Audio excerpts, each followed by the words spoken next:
So hello everyone, आज की class में हम इम्पॉर्टेंट एक प्रैक्टिस सेट को सॉल्व करने वाले हैं। ये क्वेश्चन आपको हर एग्जाम में हेल्प करेंगे। वैसे तो ये टीजीटी एंड जीआईसी के लिए डिज़ाइन किया हुआ है। इसमें आपको पीक्यूआरएस होमोनिम से भी क्वेश्चन डालें, क्योंकि आजकल ना कुछ ट्रेंड भी चेंज हो गया है, जिससे पता नहीं चलता है क्वेश्चंस कहाँ से भी आएंगे। तो चलो, अच्छा खासा रिवीजन होने वाला है। वीडियो को लाइक कर देना एंड दोस्तों के साथ शेयर भी कर देना। चलो स्टार्ट करते हैं।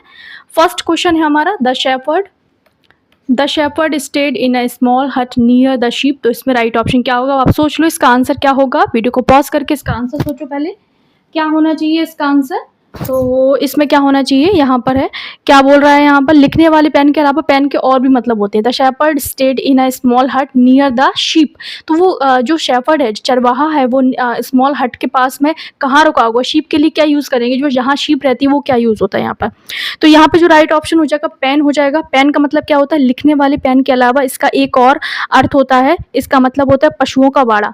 ये याद रख लेना, इसका मतलब होता है पशुओं का बाड़ा होता है। An enclosure for holding livestock, ठीक है, लाइव स्टॉक शीप होता है।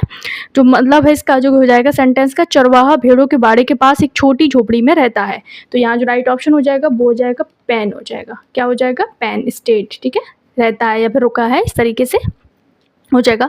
पिन का मतलब क्या होता है, आलपिन होता है, जो सब आप लोग जानते हो। आलपिन होता है a thin piece of metal. Pen pen ये पेन का मतलब होता है पी यानी पेन का मतलब होता है शीशा। A single sheet of glass, ठीक है, a single sheet of glass यानी कांच का एक जो शीशा होता है ना, टुकड़ा होता है, उसी को कहते हैं। इन अ विंडो, जो स्पेशली जो विंडो में लगा होता है उसको पेन बोलते हैं, पी यानी पेन बोलते हैं। और पेन तो पता ही होगा, फिजिकल जो भी होता है, फिजिकल सफरिंग होती है, उसको पेन बोलते हैं। तो राइट ऑप्शन हमारा हो जाएगा PEN, पेन। एक होता है लिखने वाला, एक होता है बाड़ा, ठीक है। एक होता है लिखने के लिए, एक होता है उसका मतलब बाड़ा, यानी पशुओं का बाड़ा, यानी स्पेशली शीप के लिए जब यूज़ करते हैं, जहाँ शीप रहती हैं वो पेन में रहती हैं, ठीक है। नेक्स्ट देखते हैं, the farmer stored the grains in the. तो किसमें, जो फार्मर है, स्टोर द ग्रेन्स, उसने ग्रेन्स को स्टोर किया, कहाँ पर स्टोर किया उसने, तो वो किया है सेलर में। CELLER। सेलर का मतलब होता है तहखाना या फिर भूमिगत जो गोदाम होती है, अंडरग्राउंड स्टोरेज रूम होता है, अनाज सुरक्षित रखने के लिए इसका यूज़ किया जाता है। सेलर मीन्स होता है बेचने वाला होता है, ये सब जानते हो आप लोग।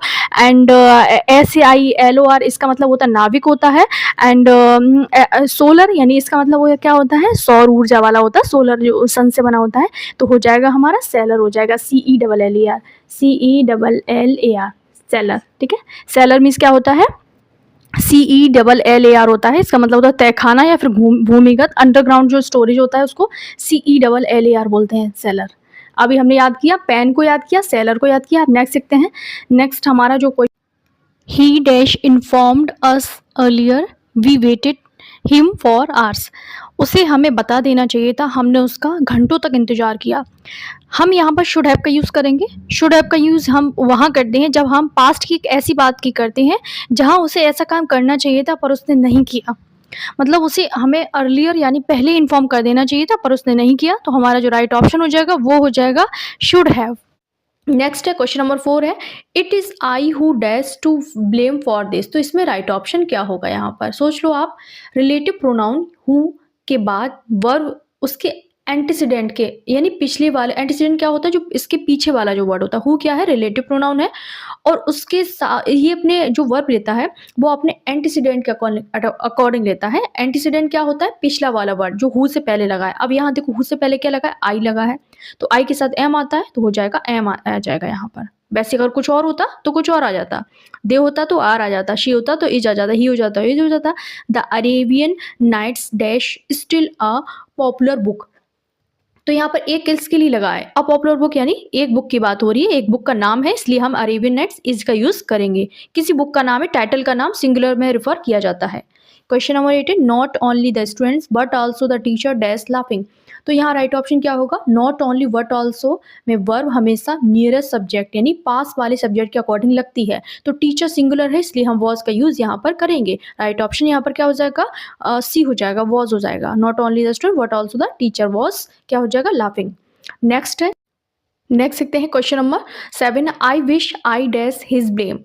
तो यहाँ राइट ऑप्शन क्या होगा, ये सबजंक्टिव मूड है। इमेजिनेटिव सेंटेंस में विश के साथ में पास्ट सिंपल B2 का यूज हुआ था। ये प्रेजेंट में पछता रहा है, बात क्या करें, पास्ट की बात कर रहा है, इसलिए यहाँ पर हम पास्ट B2 का यूज करते हैं, ठीक है। पछता इसमें अभी प्रेजेंट में रहा है पर बात पास्ट की कर रहा है। नेक्स्ट क्वेश्चन नंबर 8 है none of the equipment dash working today. तो इसमें राइट ऑप्शन क्या होगा? इक्विपमेंट एक अनकाउंटेबल नाउन है। क्या है? इसको हम गिन नहीं सकते, अनकाउंटेबल नाउन है और अनकाउंटेबल नाउन्स हमेशा सिंगुलर वर्ब लेते हैं, ये याद रखना है। इक्विपमेंट को हम क्या यूज करेंगे? क्या क्या है ये? अनकाउंटेबल नाउन है, तो सिंगुलर वर्ब इज हो जाएगा। None of the equipment is working today. Right option यहाँ पर 8 का इज हो जाएगा। समझ आ गया? नेक्स्ट देखते हैं क्वेश्चन नंबर 9 है 2/3 of the city dash in ruins, मतलब 2/3 हिस्सा खंडर बन चुका है। तो फ्रैक्शंस के साथ अगर नाउन सिंगुलर है तो या फिर अनकाउंटेबल है, जैसे सिटी है यहाँ पर, तो वर्ब सिंगुलर आएगा। अगर नाउन प्यूरल है तो प्यूरल वर्ब का यूज हो जाएगा, बस याद रखना है। ये फ्रैक्शन 2, 3, 1, 1/3, 1/2 इन सब के साथ में अगर क्या है, सिंगुलर नाउन है या फिर अनकाउंटेबल नाउन है तो सिंगुलर वर्ब लगेगा। प्यूरल नाउन है तो प्यूरल वर्ब का यूज करेंगे। तो यहाँ पर सिटी क्या है? सिंगुलर अनकाउंटेबल नाउन है, तो हम सिटी को गिन तो सकते नहीं है, इसलिए हम यहाँ पे क्या यूज करेंगे? इज का यूज करेंगे। 2/3 of the city is in ruins। In ruins का मतलब है खंडर, ruins मीन्स खंडर। समझ आ गया? इसका यूज हो जाएगा। नेक्स्ट है क्वेश्चन नंबर 10 है the jury dash divided in their opinions. तो इसमें राइट ऑप्शन क्या होगा? 10 में राइट ऑप्शन क्या होगा? वीडियो को ज़्यादा से ज़्यादा शेयर कर देना ताकि थोड़े से व्यूज़ मुझे भी मिल जाए और आपका भी फ़ायदा हो, दोस्तों का भी फ़ायदा हो जाए। तो इसमें राइट ऑप्शन क्या होगा? The jury dash divided in their opinions. तो यहाँ पर कलेक्टिव नाउन जैसे ज्यूरी, कमेटी जब डिवाइड हो जाती हैं तो यहाँ पर जब डिवाइड होंगी तो मेंबर भी अलग अलग हो जाएंगे, तो हम प्लूरल वर्ब का यूज़ करेंगे। जब एक साथ यूनेनिमसली कोई काम को करेंगे तो वहाँ पर हम सिंगुलर वर्ब का यूज़ करेंगे। बस यही कलेक्टिव नाउन्स, यही आपको याद रखना है। जब एक साथ काम होगा तो सिंगुलर वर्ब, जब अलग अलग बट जाएंगी तो प्लूरल वर्ब लगेगा। नेक्स्ट देखते हैं question number 11 he said comma inverted को be quiet and listen to my words.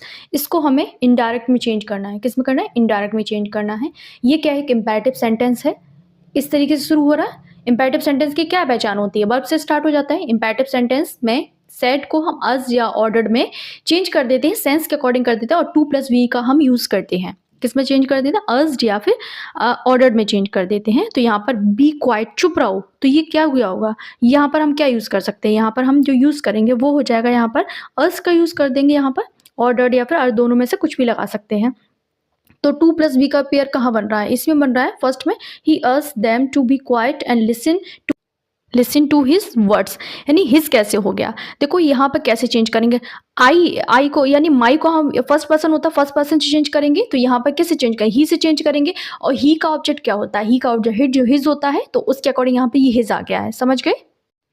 Next देखते हैं क्वेश्चन नंबर 12 है call the first witness comma inverted comma said the जज। तो इस पे राइट ऑप्शन क्या होगा? देखो एग्जाम में जो क्वेश्चन आए उनका तो आंसर ठीक है आपको आ रहा है, जिनके क्वेश्चन ना आए उनको एलिमिनेट करना सीखो। अब जज यहाँ पर क्या देगा? जज हमेशा कमांड देता है। क्या देता है? कमांड देता है। तो यहाँ राइट ऑप्शन क्या? द जज commanded them to call the first witness. Right option क्या हो जाएगा? जज हमेशा क्या देता है? कमांड या फिर ऑर्डर देता है।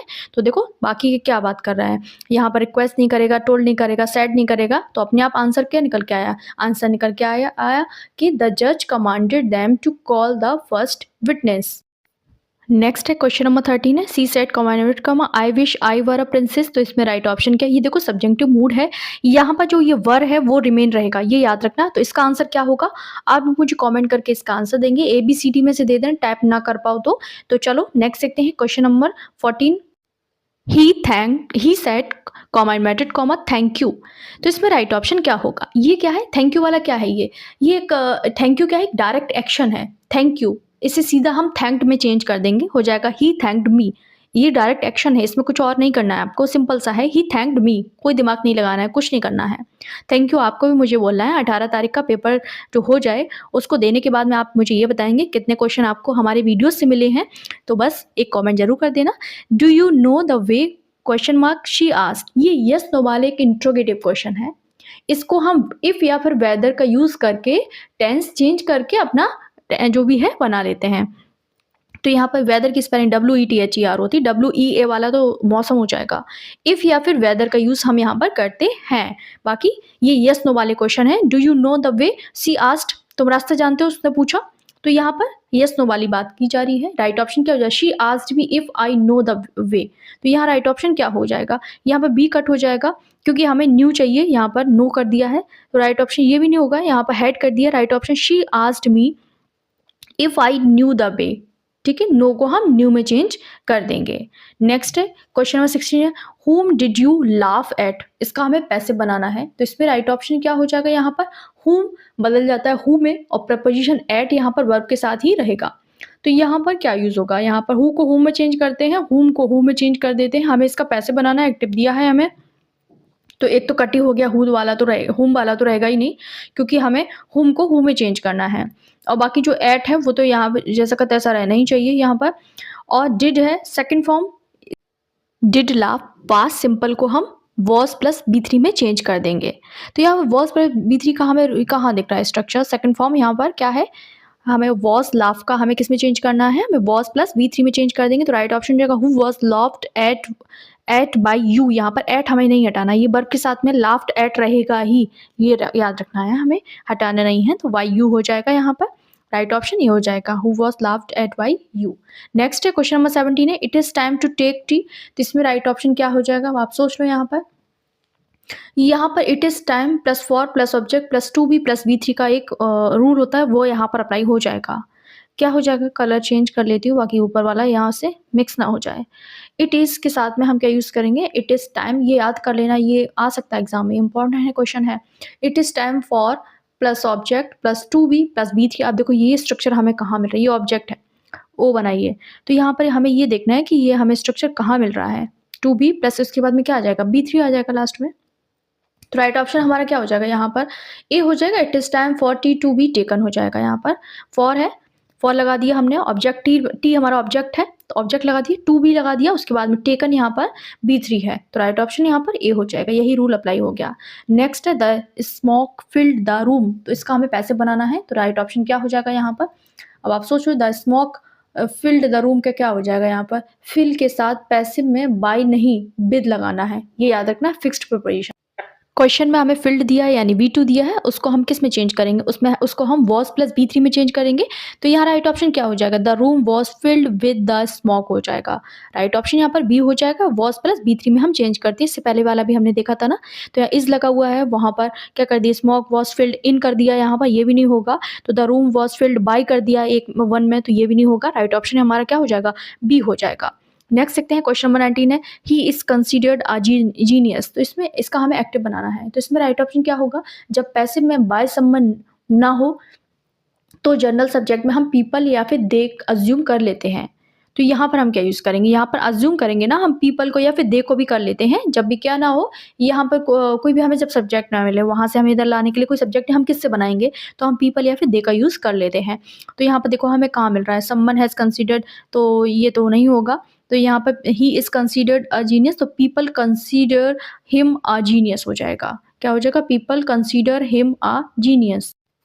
सबसे पहले आइडेंटिफाई करो, ये पैसिव दिया है हमें, सब्जेक्ट के साथ में हमें क्या दिया, इज एम आर प्लस बी3 दिया है, तो जब हम इसको चेंज करेंगे तो हमारा क्या हो जाएगा, एक्टिव बनाने के लिए क्या करेंगे, डूअर प्लस वर्ब प्लस हम क्या यूज़ करेंगे, ऑब्जेक्ट का यूज़ करेंगे। अब डूअर था नहीं तो हम पीपल दे सम्मन को मान सकते हैं, तो यहाँ राइट ऑप्शन क्या हो जाएगा, यहाँ पर ए हो जाएगा। सम्मन वाला भी ठीक हो सकता था, डी वाला, पर इसमें हैज़ लगा दिया है, क्योंकि हमें हैज़ नहीं चाहिए, हमें क्या चाहिए, ये हमें यहाँ पर क्या चाहिए, पीपल कंसीडर्ड हिम जीनियस, यही चाहिए था, तो यहाँ पर राइट ऑप्शन क्या हो जाएगा, यहाँ पर ए हो जाएगा। नेक्स्ट देखते हैं क्वेश्चन नंबर 20 है, circumstances forced him to resign, परिस्थिति ने उसे मजबूर कर दिया किस पे, रिजाइन करने के लिए, तो इस ये भी हमें एक्टिव दिया है, इसका हमें पैसिव में चेंज करना है, तो यहाँ पर देख लो सिंपल पास्ट को बी2 को हम किस में चेंज करते हैं, वॉज बर प्लस बी3 में चेंज करते हैं, सरकमस्टांसेस फोर्स्ड ईडी लगा है यानी बी2 है, इसको हम वॉज बर प्लस बी3 में चेंज करते हैं, तो राइट ऑप्शन क्या हो जाएगा, he was force to resign by circumstances, यहाँ पर बाई सर्कमस्टांसेस अगर एग्जाम में ना मिले तो भी आपका राइट ऑप्शन यही हो जाएगा, क्या हो जाएगा, he was force to resign, इतना भी हो सकता है। नेक्स्ट देखते हैं क्वेश्चन नंबर 21 है, he no sooner had he seen the tiger dash he fled, तो यहाँ पर देखो नो सूनर का जो पेयर बनता है THAN वाले देन के साथ बनता है, याद रखना, ई वाले मत लगा के आ जाना, गलत हो जाएगा आपका, ए वाला बनता है, नो सूनर के साथ जो पेयर बनता है वो देन का बनता है, THAN का, ई वाला नहीं लगेगा। अब जो क्वेश्चंस मिलेंगे वो ट्रांसफॉर्मेशन एंड क्लॉजेस से मिलेंगे 21 से 25 तक। तो यहाँ पर देखते हैं he is so proud that he will not back. तो इसमें राइट ऑप्शन क्या होगा, आप सोच लो। यहाँ पर सो दैट को हमने लास्ट वीडियो में देखा था, किस में चेंज कर रहे थे हम, किस में, टू एंड टू में चेंज कर रहे थे। तो ट्रांसफॉर्म किस में कर देंगे, सो दैट को हम, सो दैट नॉट को हम TOO एंड टू में चेंज कर देंगे। जो गिवन सेंटेंस है ही इज सो दैट वाला, ये कॉम्प्लेक्स है, इसको हमें सिंपल में चेंज करना था। तो जो रूल होता है वो हमें क्या दिया गया है, कॉम्प्लेक्स का दिया है, so plus adjective plus that plus negative result दिया है। हमें जब सिंपल बनाना है तो TOO plus adjective plus two plus verb हमें लगाना है। अब देखो ये क्लियर हमें कहाँ मिल रहा है, हमें ए में मिल रहा है, he is too proud to beg. वो इतना घमंडी है कि भीख नहीं मांगेगा। बाकी की जो ऑप्शन है वो कहीं ना कहीं सेंस गलत कर रहे हैं, ये तो राइट ऑप्शन यहाँ पर हमारा ए हो जाएगा। इससे पिछले वाले वीडियो में हमने इस रूल को डिटेल में समझा था, इसलिए हम थोड़ा ज़्यादा टाइम नहीं लेंगे। तो राइट ऑप्शन यहाँ पर ए हो जाएगा। क्वेश्चन नंबर 23 है, no only a coward would flee from duty. तो यहाँ राइट ऑप्शन क्या होगा, इसका हमें नेगेटिव बनाना है। केवल जो कायर लोग होते हैं वही अपनी ड्यूटी से भागते हैं। तो यहाँ पर ओनली को हम किस में चेंज कर दें, जब नेगेटिव बनाए नन वर्ड में कर देंगे।